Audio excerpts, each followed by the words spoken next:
melibatkan seluruh masyarakat dan ditambah 7 anggota khusus pemerintah Balarotan. Kita semua harus insaf bahwa apa yang akan dikemukakan nanti tentunya bukan hanya untuk diri pribadi, akan tetapi tentu merupakan keinginan dan pendapat rakyat yang sudah didengarkan. Untuk itu, kita semua harus menjalin hubungan yang erat dengan rakyat. Tugas menyiapkan kemerdekaan yang tentu tidak mudah karena ingatan dan gambaran akan kemerdekaan sudah tidak jelas, bahkan sudah vakum. Hal itu disebabkan oleh penjajahan Belanda yang saat itu sudah merampas kemerdekaan bangsa. Beruntunglah kita mengalami peperangan Asia Timur Raya, di mana kita mendapatkan pengalaman yang akan memberi arah kemerdekaan kita. Dengan terus bersatu, kita terus bahu-membahu menghancurkan imperialisme sekutu Inggris, Amerika, dan Belanda. Dengan tekad yang bulat, bersatu padu, pasti kita menang. Pada saat itulah kita dapat mendirikan negara Indonesia yang merdeka seperti yang diimpikan dan dicita-citakan seluruh bangsa Indonesia ini. Dengan demikian akan terbentuk negara Indonesia yang merdeka, yang bersatu, berdaulat, adil, makmur, dan sejahtera. Akhirnya, sidang hari ini saya buka. Saudara-saudara, ada satu soal yang segenap anggota badan penyelidik harus mengemukakan pendapatnya. Di atas dasar apa negara ini Indonesia merdeka nanti kita dirikan? Kepada yang sudah siap, semua dipersilakan untuk angkat tangan. Saudara Insinyur Soekarno untuk pertama kali dipersilakan. Terima kasih atas waktunya. Paduka Tuan Ketua yang Mulia, sudah 3 hari berturut-turut anggota Dokuritsu Zumbi Sakai mengeluarkan pendapat-pendapatnya. Maka sekarang saya mendapat kehormatan dari Paduka Tuan Ketua yang Mulia untuk mengemukakan pula pendapat saya. Saya akan menetapi permintaan Paduka Tuan Ketua yang Mulia. Apakah permintaan Paduka Tuan Ketua yang Mulia? Paduka Tuan Ketua yang Mulia minta kepada sidang Dokuritsu Zumbi Sakai untuk mengemukakan dasar Indonesia merdeka. Dasar inilah yang nanti akan saya kemukakan di dalam pidato saya ini. Baik saudara-saudara, akan saya paparkan 5 rumusan dasar negara berikut ini. 1. Kebangsaan Indonesia. Bangsa Indonesia bukanlah sekadar satu golongan orang yang memiliki keinginan untuk bersama dan bersatu dengan golongannya, tetapi harus menjadi satu kesatuan seluruh manusia Indonesia yang berbangsa-bangsa dan tinggal di pulau-pulau Indonesia. Kebangsaan Indonesia yang bulat, bukan kebangsaan Jawa, bukan kebangsaan Sumatera, bukan kebangsaan Borneo, Sulawesi, Bali, atau lain-lain, tetapi kebangsaan Indonesia yang bersama-sama menjadi dasar satu national state. 2. Internasionalisme atau peri kemanusiaan. Nasionalisme tidak dapat hidup subur kalau tidak hidup dalam taman sarinya internasionalisme. Dengan demikian, dasar pertama Indonesia harus bergandengan tangan dengan dasar kedua, internasionalisme.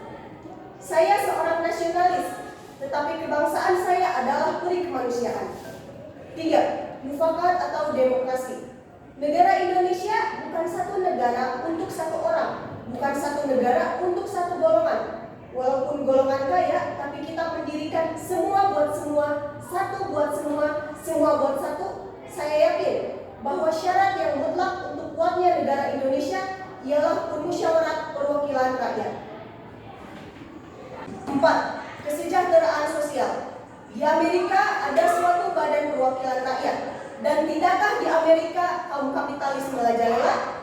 Tidakkah di seluruh benua barat kaum kapitalis merajalela? Padahal ada badan perwakilan rakyat.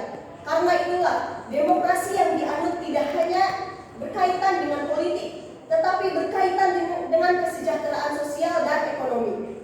Kalau kita mencari demokrasi, hendaknya bukan demokrasi barat, tetapi permusyawaratan yang memberi hidup, yakni politik, ekonomi, demokrasi yang mampu mendatangkan kesejahteraan sosial. 5. Ketuhanan. Bukan saja bangsa Indonesia bertuhan, tetapi masing-masing orang Indonesia hendaknya bertuhan. Segenap rakyat hendaknya bertuhan secara kebudayaan. Bertuhan secara kebudayaan dan keadaban adalah hormat menghormati satu sama lain. Berikut yang dapat saya sebutkan. Terima kasih Untuk selanjutnya saya persilakan Saudara Muhammad untuk mengemukakan pendapatnya. Saya Muhammad Yamin menyuguhkan 5 usulan tentang bahasa negara Indonesia merdeka berikut penjelasannya. 1. Perikebangsaan. Menurut saya ada 3 hal yang harus dilakukan terkait dengan kebangsaan Indonesia yang berkeinginan untuk merdeka. Yang pertama yaitu mengenai pekerjaan mereka untuk mengumpulkan segala bahan untuk pembentukan negara dan mengenai undang-undang dasar negara. Usaha yang dilakukan untuk menjadikan Indonesia merdeka sesuai dengan keinginan rakyat. Kedua, perikemanusiaan. Kedaulatan rakyat Indonesia merdeka berdasarkan perikemanusiaan yang universal, berisikan tentang humanisme dan internasionalisme. Ketiga, perikebudayan. Menurut saya, bangsa Indonesia merdeka adalah bangsa yang berkeadaban luhur dan memiliki ketuhanan yang maha esa. Bang akan menjaga negara Indonesia merdeka itu. Keempat, perikerakyatan. Menurut saya, untuk mewujudkan negara Indonesia yang sesuai dengan kehendak rakyat. Yang kelima, kesejahteraan rakyat. Garuda negara Indonesia hendak terbang membumbung tinggi melalui daerah yang terhambat. Gentingan, keras menanggung Melayu dan Pulau Pon di puncak Pulau Sumatera sampai ke kandang Sampang Mandun. Di kaki Gunung Minangkabau dan Pulau Palma Sangihe di sebelah utara Sulawesi Selatan.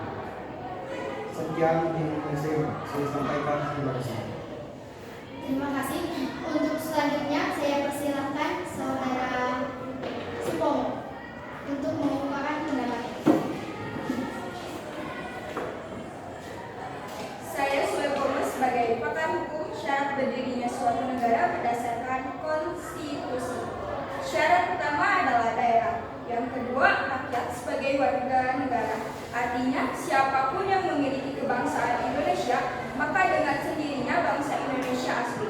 Yang ketiga, pemerintahan yang berdaulat menurut hukum internasional. Setiap negara harus sesuai dan mengabaikan struktur sosial dan karakteristik masyarakat dengan ditopang oleh semangat persatuan hidup, semangat kekeluargaan, keseimbangan lahir dan batin, masyarakat yang senantiasa bermusyawarah.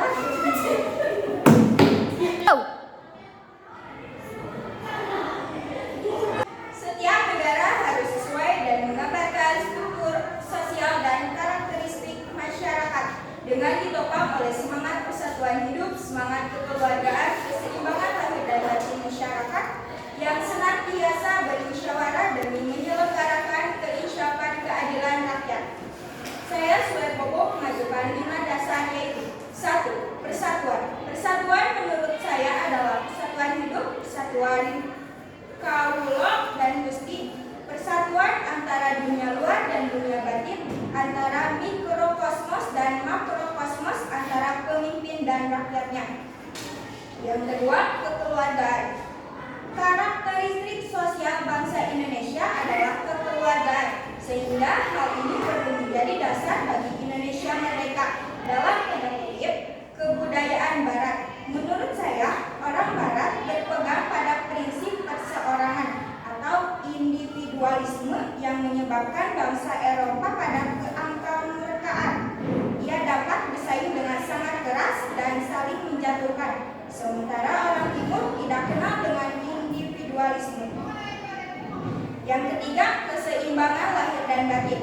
Batin di sini berkaitan dengan agama, keyakinan atau kepercayaan yang dimiliki masyarakat Indonesia yang dapat menjadikan petunjuk jalan dalam kehidupannya. Sementara lahir berarti hal-hal tampak keduanya tidak dapat dipisahkan. Yang keempat, musyawarah. Sejak dulu masyarakat Indonesia sudah terbiasa melakukan musyawarah. Karena itu pemimpin negara hendaknya bermusyawarah dengan rakyatnya atau dengan kepala-kepala keluarga dalam desa agar terwujud pertalian antara pemimpin dan rakyat. Yang kelima, keadilan rakyat. Setiap pemimpin mulai dari kepala desa harus bertindak sesuai dengan prinsip keadilan dan cita-cita rakyatnya. Sekian usulan dari saya. Terima kasih. Terima kasih. Untuk selanjutnya saya persilahkan Saudara Rahmata untuk mengemukakan pendapat. Menurut saya, Muhammad Hatta, sebenarnya Pancasila itu tersusun atas dua dasar. Pertama, berkaitan dengan moral, yaitu ketuhanan yang Maha Esa. Kedua, berkaitan dengan aspek politik, yaitu kemanusiaan, persatuan Indonesia, demokrasi kerakyatan, dan keadilan sosial. Ketuhanan dalam Pancasila menjadi dasar yang memimpin cita-cita kenegaraan Indonesia untuk menyelenggarakan segala yang baik bagi rakyat dan masyarakat. Untuk kemanusiaan menegaskan pentingnya perbuatan baik dalam penyelenggaraan pemerintah, sehingga ia menjunjung tinggi nilai-nilai kemanusiaan. Persatuan Indonesia menegaskan sifat negara Indonesia sebagai negara nasional yang satu, tidak terbagi-bagi ke dalam ideologi, golongan, dan kelompok tertentu. Dasar kerakyatan menegaskan bahwa apa yang dilakukan oleh negara harus sesuai dengan kemauan, kehendak, dan aspirasi rakyat. Dasar keadilan sosial merupakan pedoman dan tujuan bagi adanya Indonesia. Saya menolak gagasan negara integralistik atau negara totaliter sebagaimana yang diusulkan oleh Supomo. Menurut saya, negara integralistik memberikan peluang dan legitimasi terhadap adanya kekuasaan mutlak negara, karena negara dan rakyat menjadi satu, tidak terpisahkan. Saya lebih setuju dengan negara kesatuan yang bersendi demokrasi dan dibatasi oleh konstitusi. Dengan bersendi demokrasi, maka dalam negara kesatuan, kekuatan terbesar ada pada rakyat. Di sini, rakyat mendapatkannya hak untuk menyuarakan pendapatnya